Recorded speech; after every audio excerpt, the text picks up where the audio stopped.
All right, let's try this again. StreamYard's giving me some attitude, so hopefully this stream goes over relatively well.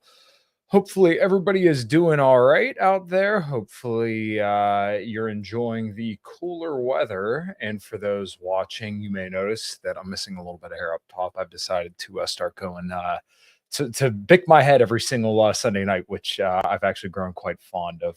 So today, I thought I would discuss Agenda 47.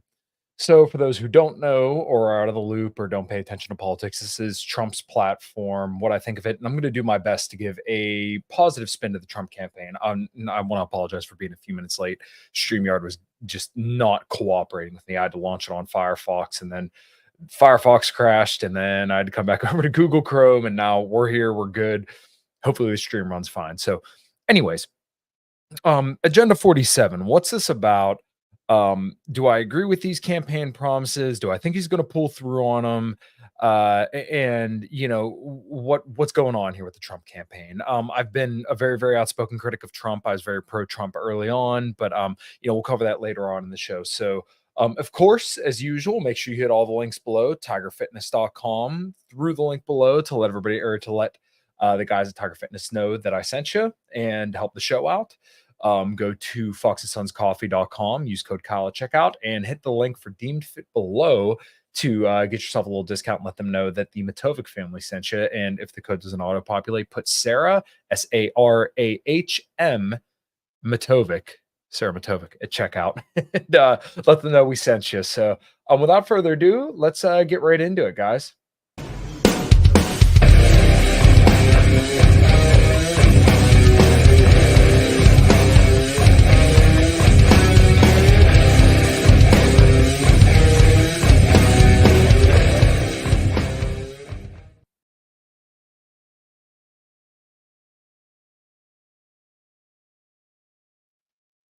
All right, and one more time, welcome back, everybody. Thank you so much for being here. You could be anywhere on your wonderful Wednesday night, and if you're in the wonderful state of Pennsylvania, as I am, it's pretty cool. In fact, I've been walking with a hoodie the last 2 mornings. That's how cool it's been, and I kind of like it.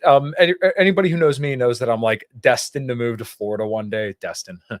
Funny enough, there's a place called Destin down in Florida, but I swear I'm going to do that one day. I don't know if that's not today, it's not tomorrow, but eventually. I am a Florida man in spirit, but the heat, when it comes to the working in the automotive field as I do, it's pretty tough, man. It is really hard to go there and work on cars in the brutal humidity when it's 100 degrees out and just sweat your ass off, especially in my shop where we have like little to no airflow. We all have like fans rigged up to get some airflow going. So yeah, it's pretty brutal. So the cooler weather is much, much appreciated. Yeah, my dad, I'm not sure if I'm used to that or not. You know what? I got used to it pretty quick, and I got to tell you, I'm digging it. My wife on Sunday mornings, right before I usually get home from the gym, I'm like, hey, you know what? We got to do this. So buzz my head and then take a razor to it. And I do that every single Sunday. I got to get myself one of those head shavers. Those things look really nice. I'm looking at a few on Amazon. I see a bunch with good reviews, but I'm going to go for it. Kevin, I'm guessing that's referring to the bald head, but yeah, I'm totally about it, man. And I'm totally good with being bald now. I was too much of a pussy to do it before. I was holding on to what little I had left, but at this point, fuck it, man. Let's go. I read this is Agent 47 Figs. I feel like it's been a while since you dropped by, but I'm glad to see you. I read this is Agent 47 because I saw your bald ass. Hopefully, I look like a little bit more of like a jacked Mr. or a jacked and maybe bearded Mr. Clean. Not that. What are you referring to? I'm guessing the show today. I don't know. We'll figure it out.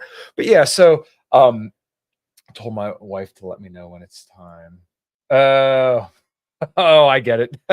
Yeah, yeah. A StreamYard was being a pain in the ass for me. I don't know what it was. I tried to go live like 5 times on Google Chrome, and it just was kicking my ass. Kept saying no, retry, close out of the ball or out of the browser, and then go back in. And God, it was yeah, it was very frustrating. But I went on Firefox, and then literally as soon as I started the show, it shut me out of it. So I came over to Chrome, and thankfully here we are. Jen, thank you so much. I like the bald head. Yeah, you know what? I'm digging it too. And my wife said that I look super old. She said if I have a long beard and a bald head, then I look like I'm like in my 40s. But she said now I just look like I'm 38 because I have a beard and a bald head. But you guys didn't come here to listen to me talk about my bald head for the entire show. We're already about 5 minutes in, but as usual, I like to chat it up with you guys while we're doing the show. Let me know if you could hear that stack. I'm getting a little something for my soundboard, and if I got to do something to fix that, I'll do my best to fix that.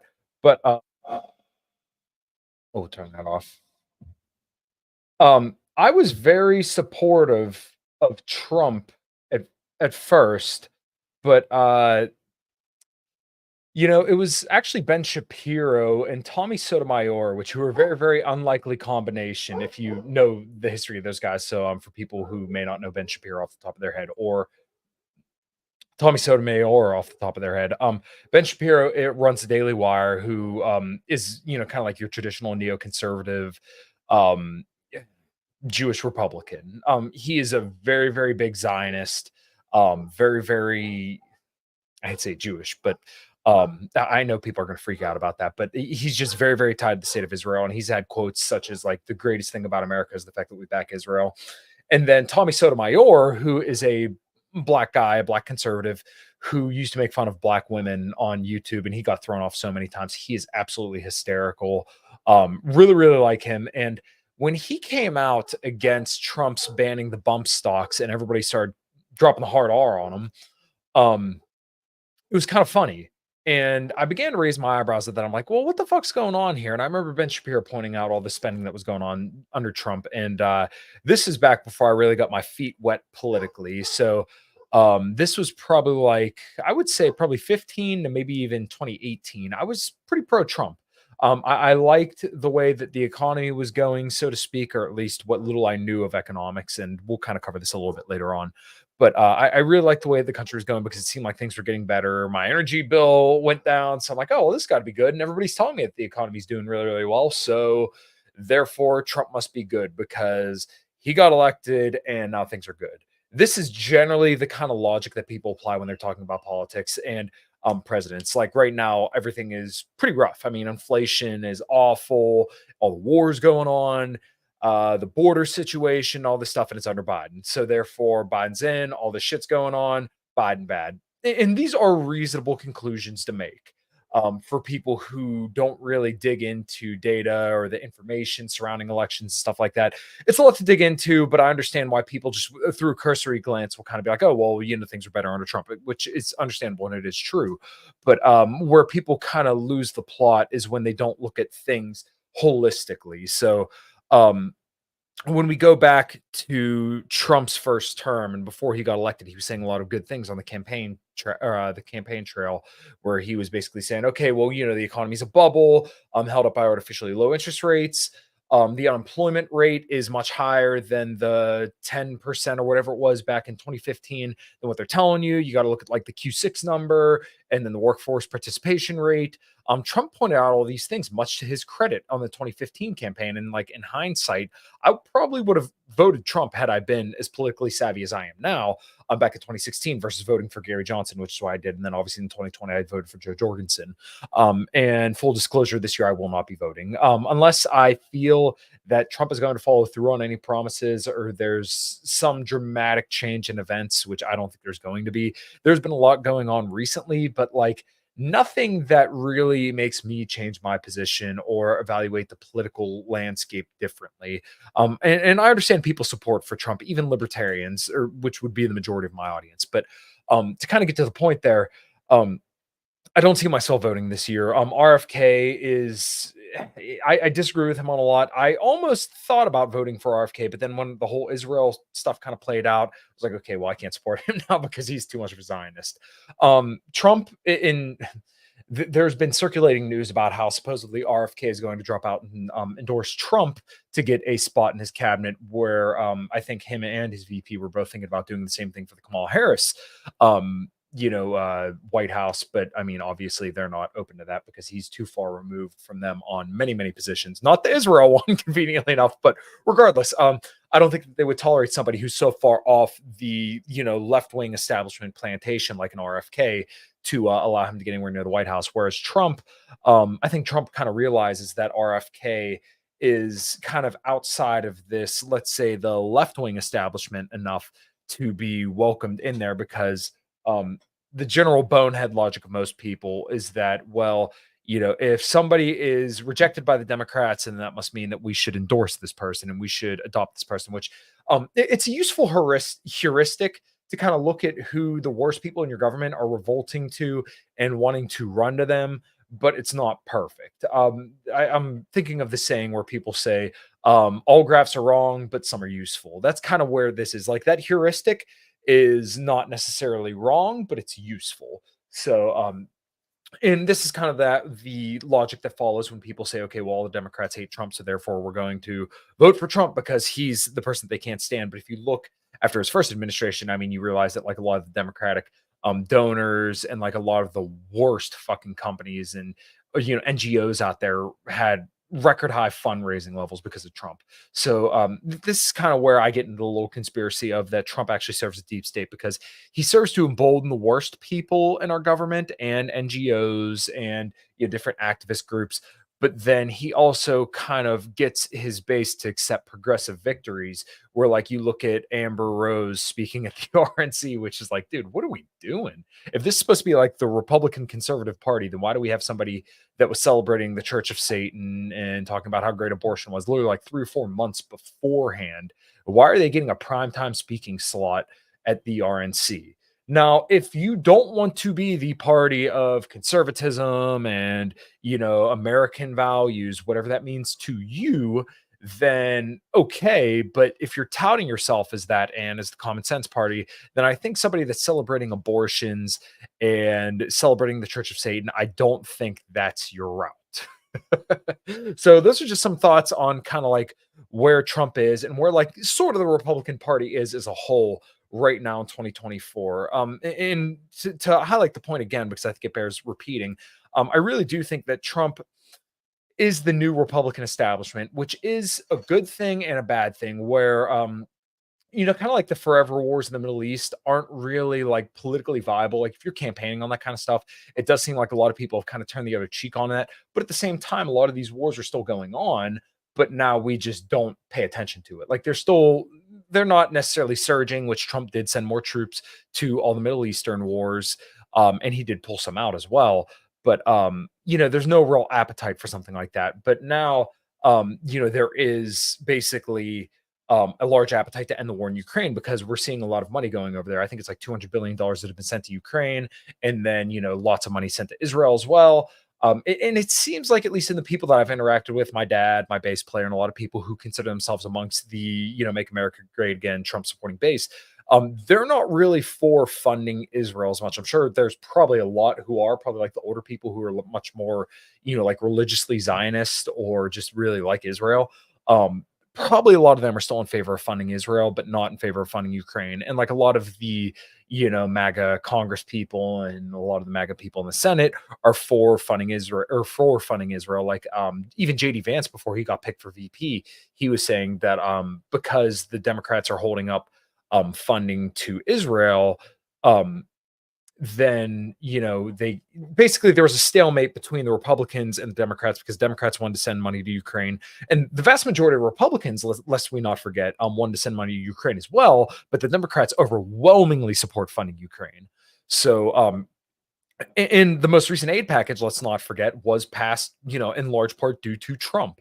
So I think I've rambled enough. Maybe we should actually kind of get into Agenda 47 here. So I actually got it pulled up off of the website. You can go to, let me make sure I get this website right, donaldjtrump.com/platform. So under Agenda 47, this is Trump's plan for when he gets back into the White House, if he gets back into the White House, which I'm not quite as certain that he's going to as much as I was a few months ago.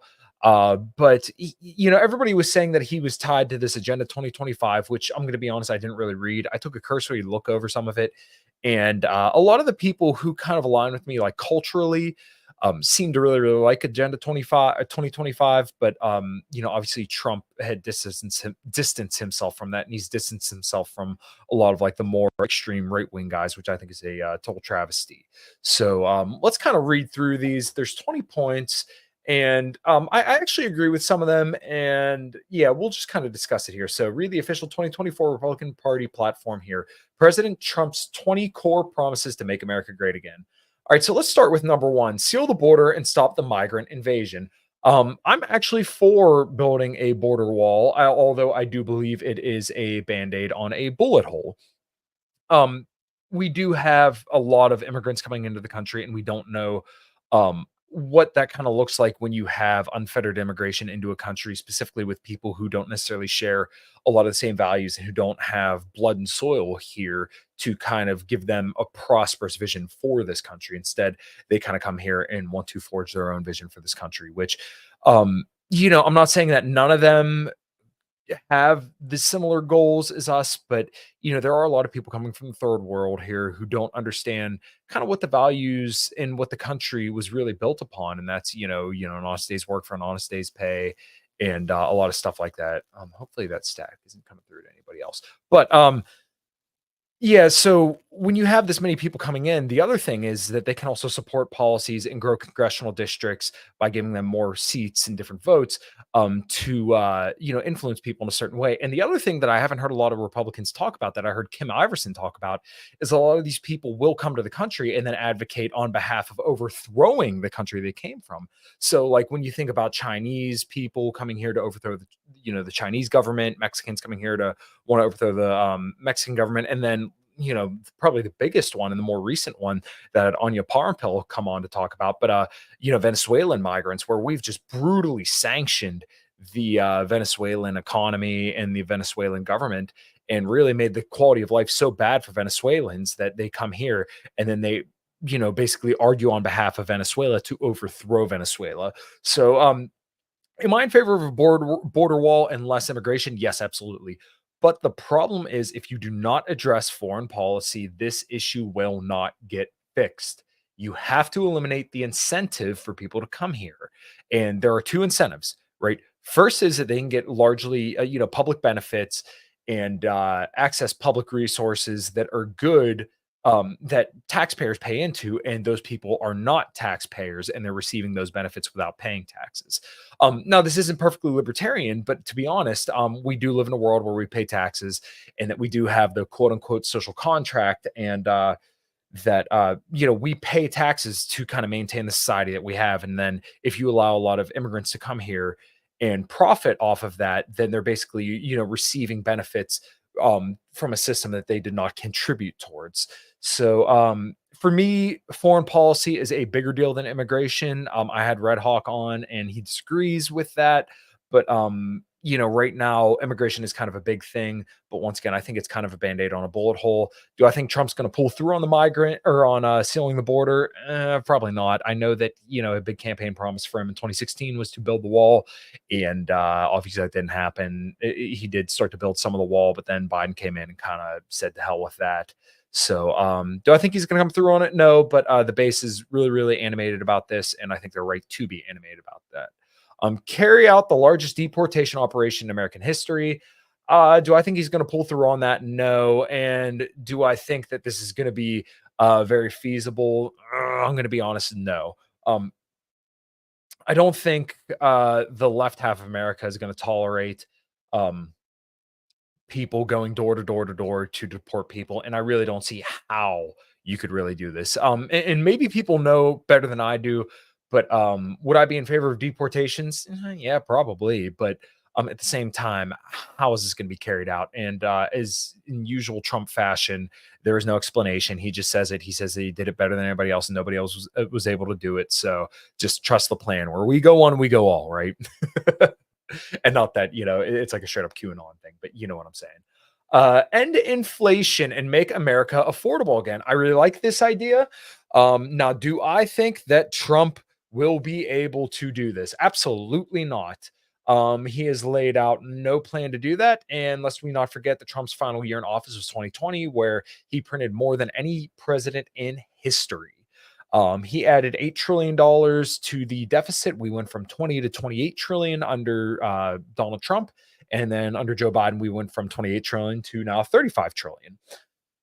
So, will Trump fix inflation? No, he will not. Will he make America affordable again? That is actually a little bit of a different question, despite what people may think. If you bring enough deregulation, if you relieve, bring sanctions off of countries that we get gas from, Venezuela and Russia, um, and you do, as he says, drill, baby, drill, then yeah, maybe you could actually make things a little bit more affordable. Do I think that's going to make a huge difference? If I'm being honest, no, I don't think it really will. The Keystone Pipeline thing, my understanding was that we actually got very, very minimal gas from that, like 1 to 2% of our overall gas volume from that. Um, so I don't think it's going to be that big of a deal. But that being said, I know Trump is very, very pro fracking, and I am pro fracking as well because there are enough technologies now to make sure that we can frack efficiently, safely, and make sure no drinking water is harmed. And even if there is a break in the pipes that we use to hydraulically fracture the earth, then they do make different fluid that goes at the top of the water, so that way it doesn't go down to the bottom of the water where everybody gets their drinking water from. So, do I think Trump's going to make America affordable again? No. It sounds good, but I don't think that's really going to come through. Make America the dominant energy producer in the world by far. I like this campaign promise as well, to be completely honest with you. And I think that it is possible because the Marcellus shale bed, as I was referring to a little bit earlier with the fracking, the Marcellus shale bed is a shale bed that goes over much of the northeastern part of the United States. If we were to begin fracking and fracking a lot, then there is untold amounts of gasoline underneath our surface and, obviously oils and stuff like that that we could sell to the rest of the world and that we could actually supply ourselves with. Do I think he's going to come through on that? If I'm being honest, I don't know. I hope he does. I think those are good jobs. I think that is something that we should do as a country to create infrastructure jobs and also to export energy and make energy more affordable for ourselves. Will Trump come through on it? I don't know. I kind of hope he does. I'm hopeful. And honestly, I think JD Vance is a little bit more is probably going to be behind the scenes driving policy a little bit more. And I'll talk about the PayPal mafia in this show a little bit and my thoughts on that after we get through the rest of this. Stop outsourcing and turn the United States into a manufacturing superpower. I like this as well. As you're going to see throughout the show, I am quite a fan of actually a decent bit of this platform. But the problem is the sincerity and then also the fact that we had 4 years of Trump and none of this happened. So stop outsourcing and turn the United States into a manufacturing superpower. This would actually be something very, very good. We could do that, but that would require getting rid of tariffs, which I know a lot of the right wing people like to say tariffs are a good thing, but I think tariffs are bad and they are generally borne by the consumers. So if we would want to do that, we would have to cut lots and lots of regulations. Now, people bring up and Trump brings up how we reduced so many regulations. I don't know. I feel like a lot of that's probably overblown, but I don't know. I could probably look into it, but I feel like it's probably a little bit overblown. And if we did cut lots of regulation and bring more energy back home, then yeah, I think that would be a great thing. And if particularly we started making all of our chips, the chips, the Chips Act, and all the mechanical chips we use for computers and everything like that. If we started making those here in Arizona, or Texas, or somewhere here in America, then I think that would greatly reduce our want to interfere in what is my personal biggest issue is China and Taiwan. As we know, and as I've talked about ad nauseum on the show and on Twitter, the big goal of the United States now is to eventually fight a hot war with China. If you look at the pivot to Asia in 2011, started under Barack Obama and Hillary Clinton, they explicitly said that we are now going to shift our focus from terror wars over to great power competition with China, Russia, and Iran. So, if we were to start making the US a manufacturing powerhouse, then we could potentially reduce the likelihood for war and reduce our potential, our want to defend Taiwan, which is just ridiculous in the first place and on its face.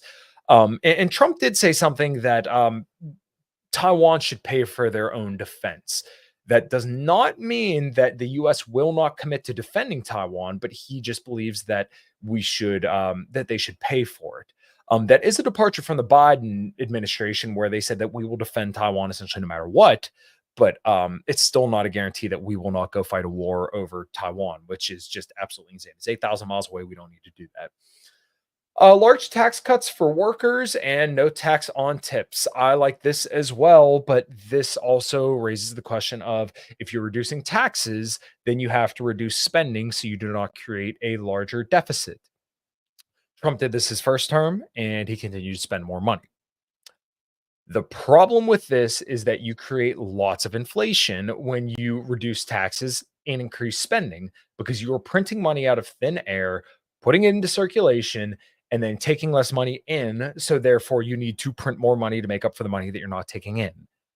Um, the argument that they could put forth is that the reduction in taxes encourages people to work more because they're getting taxed less, and then they'll take in more money because people are working more. I don't see that logically follows to more income for the government. And if you ask me, the government shouldn't, it's my opinion that we should have as minimal government as possible. But that being said, while we do live in this fucked up situation of a government and a global empire, it's probably best if we're not completely killing ourselves with inflation by, running larger deficits. So I like large tax cuts and no tax on tips, which my understanding is tax or tips really aren't taxed that much anyways because people generally don't collect on them. And now everybody's campaigning on this. I think that's good. But once again, what are you going to do to make up for it on the other end? That's kind of an important question, right? So continuing on, defend our Constitution, our Bill of Rights, our fundamental freedoms, including freedom of speech, freedom of religion, and right to keep and bear arms. Um, I like this plank as well. Will Trump follow through on it? No. He already didn't follow through on it because there are anti-BDS laws that Trump signed into law in 2019. And then he also signed the bump stock ban and was, pretty big on appointing terrible people to the NRA and then people who would essentially do more to restrict the Second Amendment. If Trump pulls through on this, I think that's a good thing. Do I think he will do it? No. Freedom of religion. Okay. Yeah, we pretty much have that. There's nobody really being discriminated against for their religion, but freedom of speech, yeah, we really don't have freedom of speech because in 38 different states, as I pointed out in all these shows all the time, we have anti-BDS laws in 38 states. And unless he's willing to remove those, then we are not defending free speech because we should be able to criticize any government, any country, any person, any race, any creed, anything, anytime, anywhere without having to pay legal consequences, unlike the government workers who have to sign a pledge that they will not criticize Israel. Continuing on, prevent World War III, restore peace in Europe and in the Middle East, build a great Iron Dome missile defense shield over our entire country, all made in America. Once again, I like this plank. But the problem is that Trump laid a lot of the groundwork down to start the war in Ukraine by tearing up anti-ballistic missile treaties, sending deadly anti-tank missiles into Ukraine, and then sanctioning Russia, and then approving the aid package to Ukraine more recently after he said that he wanted to end the war, that he would end the war on day one, which is just absolutely ridiculous. I really don't think Trump will do that. And then on top of that, when he talks about the Middle East. Hello, the Abraham Accords were part of the reason why the Palestinians decided to launch the war into Israel and kill 1,200 people. And Israel decided to kill part of that 1,200 as well. Nobody really knows how many people were killed by Israel versus Hamas, but it is clear that both Israel and Hamas had killed innocent Israeli civilians, and that's absolutely terrible. So, do I think Trump will follow through on restoring peace in Europe and the Middle East? No, because there was no peace in the Middle East under Trump. As much as people want to say there were no wars, there were no new wars. Yes, that's correct. We flirted with a lot of them, but um, there was not peace in the Middle East. The genocide in Yemen was still going on. The war in Libya, yeah, Afghanistan, Iraq, Somalia, Syria, all these wars were continuing under Trump's presidency. And, we once again, we laid down the groundwork to fight a war or to basically start this war in Ukraine. And Trump still hasn't really put out any signals that he wants to roll back the entire, pivot to Asia. So I don't really see Trump as wanting to stop World War III. It sounds good on the campaign, but it's going to matter when he gets in there. So I like that plank. Do I think he's going to pull through on it? No. Build a great Iron Dome defense shield over our entire country. This just is ridiculous on its face. Israel has an Iron Dome, and that seems to do well for them. But I mean, like, nobody is trying to fuck with America. Let's be honest here. Nobody's going to, and I know Republicans like to say that there's going to be Chinese off the coast of California. That's ridiculous. You guys are morons for even thinking that. But um, to build an Iron Dome over America, we have two oceans on each side of us. And then to our north and south, we generally have countries, at least Canada kind of likes us. Mexico's probably like 50-50 on us, but now they have this person who's more closely aligned with the West down in Mexico. So I really don't see the purpose of building an Iron Dome over America because we're fine. We're not in any kind of, real threat of any military invasion or bombs or anything like that coming over the borders. I think it's kind of silly to to even say that we should do that. I mean, can you imagine how much money that's going to cost to build an Iron Dome, funded by the government, paying government workers to do that? And the weaponization of government against the American people. Once again, we had 4 years of Trump to do this, and that never happened. It's still going on to this day. Trump just doesn't like that it's happening to him. But there's still people being swatted every day. Unfair police shootings. Just so much going on wrong in this country today. And do I like this plank? Yeah, but once again, where are we going to get follow through on any of this? Stop the migrant crime epidemic, demolish the foreign drug cartels, crush gang violence, and lock up violent offenders. Um, Once again, this goes back to the earlier plank of we need to fix our foreign policy in order to quit incentivizing people to come here and end the drug war, so that way people stop, illegally smuggling drugs over the border, and also, really legalizing drugs, and then, basically removing the incentives for people to trade them illegally would go a long ways in reducing the migrant crime epidemic and then foreign drug cartels and all this stuff. Yeah, I mean, I'd be all for doing this kind of stuff. I like the Bukele approach of, basically cracking down on violent crime to make your country a better place, which is exactly what Bukele did. But I just don't know that Trump is that kind of guy who's going to do this kind of stuff. He doesn't really have the balls to do it. Number 11, rebuild our cities, including Washington, D.C., making them safe, clean, and beautiful again. The homeless epidemic, yes, it's bad. I mean, even now when I start to go to Pittsburgh, there's more homeless people than there was before. I really don't know what you could really do about this other than basically, you know, I hate to say it, but put a police presence in a lot of these cities and then clean up the bums. If you see bums bumming out, shitting in the streets, sorry, you can't be here anymore. You got to go somewhere. You can't stay here. Put them in jail, something. I don't know. But people talk about how they could deregulate the housing market and the ability to build houses and stuff like that. Yeah, maybe, but you know, I think abolishing the minimum wage might be a good start to that as well. I know this, like, a lot of this stuff isn't realistic, but I mean, if we're talking about solutions here, if you basically allow people to work for lower than a minimum wage or allow them to negotiate on their own behalf and determine what wage they deem acceptable, um, then people will be more likely to get jobs. I really don't know how you fix the homeless epidemic because I feel like there's more than just one cause. And rebuilding our cities, yeah, I mean they're there, but they're kind of shitholes. Anyways, strengthen and modernize our military, making it without question the strongest and most powerful in the world. I mean, I really don't think we're rivaled next to anybody. China has some stuff that looks nice, but ultimately they're not any kind of military threat to us. So, I mean, what are we worried about there? I mean, we're fine. And clearly over the last 20, 30 years, we've displayed all over the world that we are quite the most powerful military. So, yeah, I don't know what else we could do to modernize our military, but I know the big talking point on the Republican side is to de-wokify our military. Sure, let's do it, but like I don't know what else you're really expecting. If anything, let's withdraw our troops from all over the world and then protect our home here, have them work, or have them just protect our borders. Like, what the hell's wrong with any of that? Keep number 13, keep the US dollar as the world's reserve currency. Well, right now, as we know, all of the wars and stuff like that are doing a lot to move us off of that position.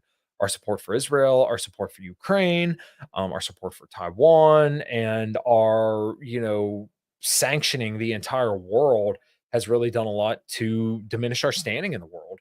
So if you'd want to maintain the US dollar as a world's reserve currency, then I would suggest maybe, as much as people may not like this, but the China model. Instead of going into countries with bombs, you go in there with a briefcase. Do I think Trump is going to be able to do this? I think he would be more likely to do it than Kamala Harris. Let's leave it at that. I don't know. Once again, hard to predict the future, but that's kind of where we're at. 14, fight for and protect Social Security and Medicare with no cuts, including no changes to the retirement age. This is a problem. I do not like this plank, which might be one of the first ones that I explicitly do not like because Social Security is essentially robbing from the poor and giving to the rich and the more well off.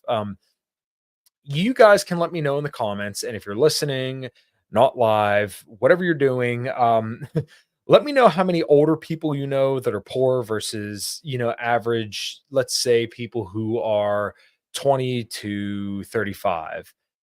Who do you think is more well off amongst that group? People towards their retirement, the boomers, the late Gen Xers, or do you think the people in the 20 to 35 range are more well off?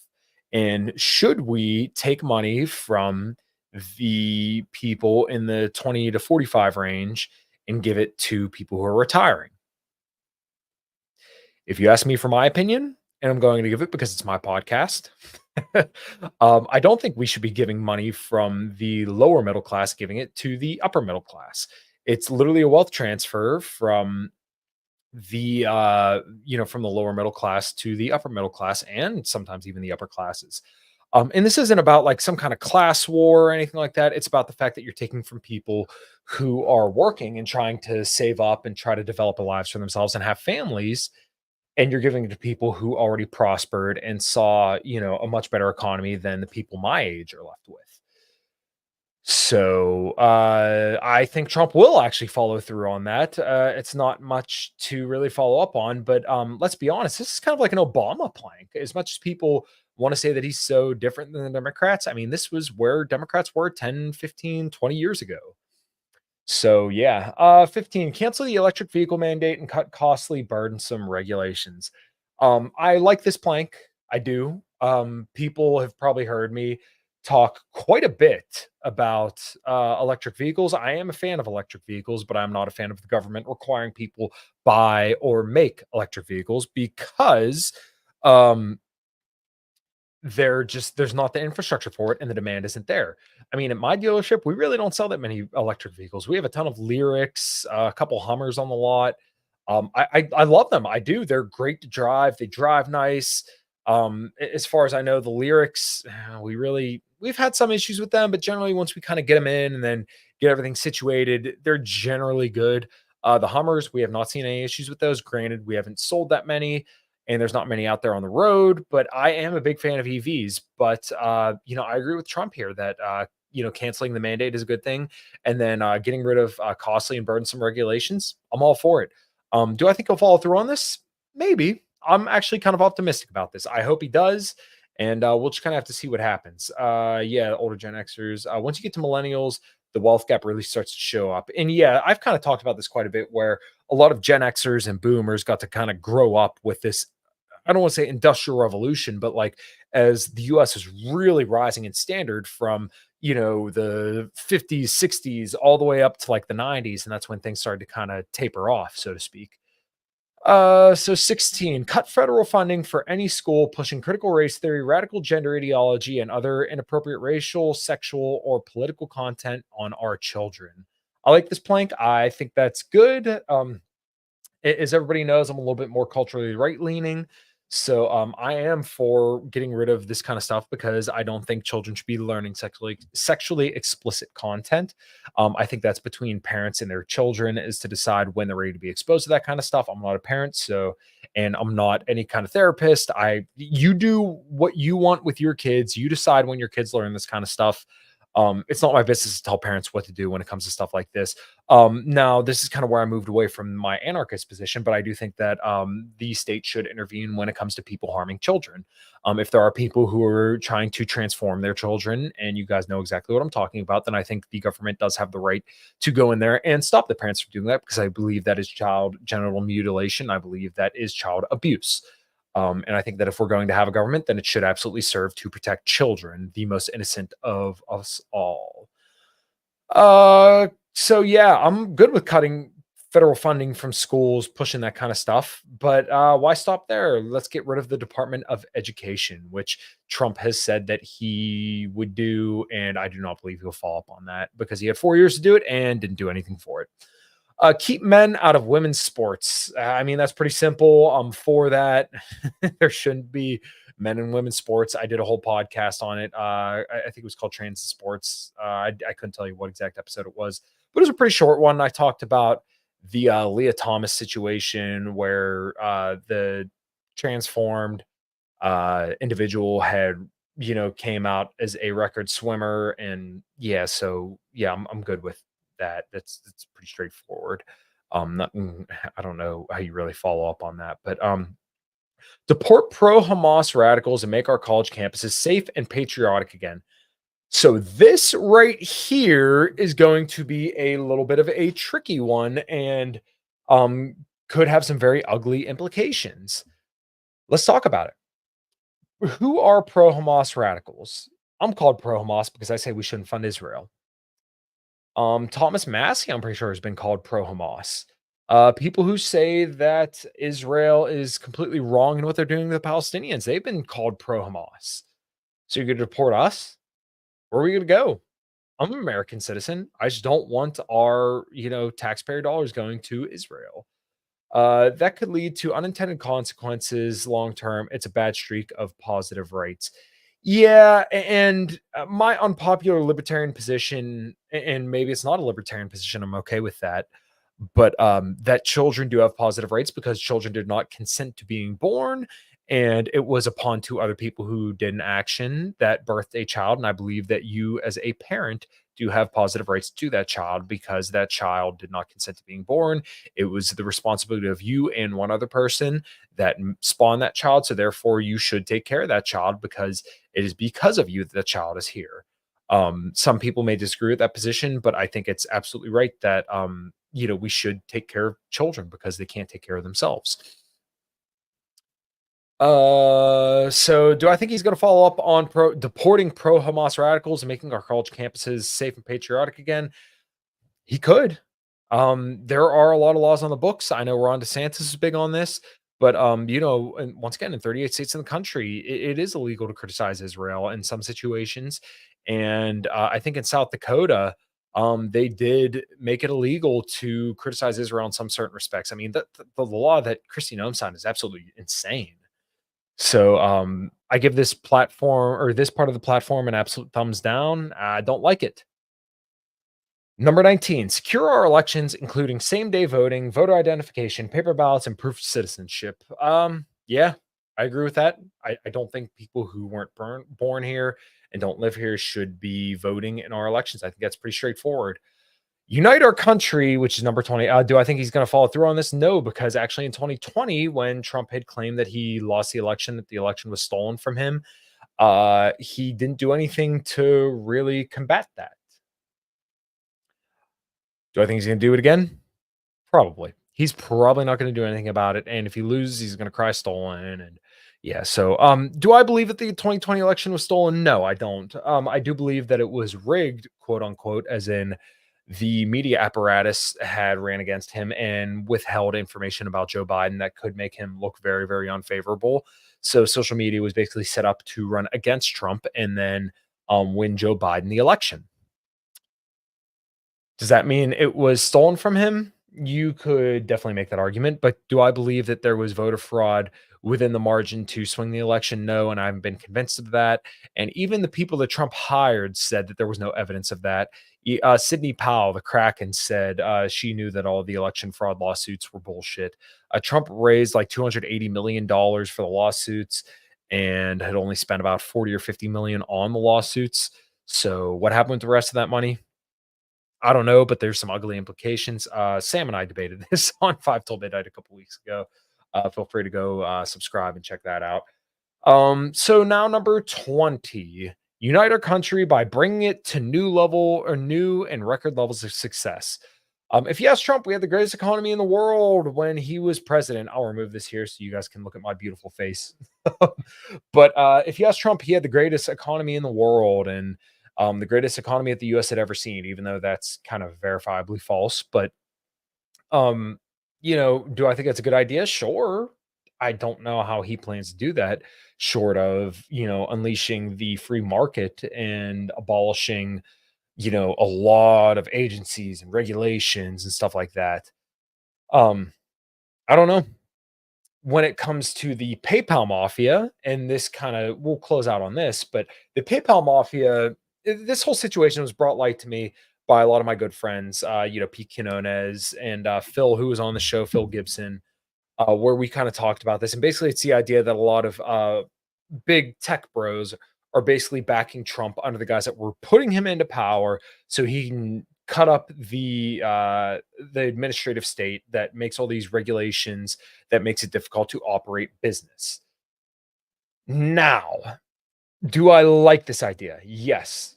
Do I think this is better than the status quo? Yes. Do I think that there is potential here? Yes. But do I think they're going to be able to persuade Trump and then he's going to follow through with it if he gets elected? That's a much tougher question. That is a very, very, very loaded question because, um, as we saw in his first administration, anytime he got overruled or somebody said that they want him to do something else, um, generally he just said, "Okay, whatever, let's do it." Hey, we got to withdraw from Syria. We're, Assad gassed his own people, right? And then what did he do? He dropped bombs on Syria. Pretty much every single time Trump had went to do the right thing, he got pushed just a little bit, not even like hard. He got pushed a little bit, and then he just turned around and endorsed the what the swamp wanted him to do. So that being said, when I hear people talk about the PayPal mafia, I understand why there's excitement. I understand why people are optimistic about it, but the chance of Trump following through on a lot of this stuff just seems absolutely ridiculous to me. I think there's a very, very small chance that he's going to do this kind of stuff. And they're talking about more of like mercantilism, where we're going to be a lot more hawkish on like trade with China, which Trump already was, and then Biden ramped up. Um, ugh, I don't think that stuff's any good. But the main focus is kind of eliminating the agencies that make it tough to operate big business. Mark Andreessen, Elon Musk, Vivek Ramaswamy, Peter Thiel, David Sachs are these kind of guys that come up when people talk about the PayPal mafia and some of the people who are backing Trump now. Once again, do I think these people are going to be able to successfully move Trump? If I'm being honest, no. I think they're donating to Trump because they see the writing on the wall and they realize that a Kamala Harris administration is going to be a lot tougher on them.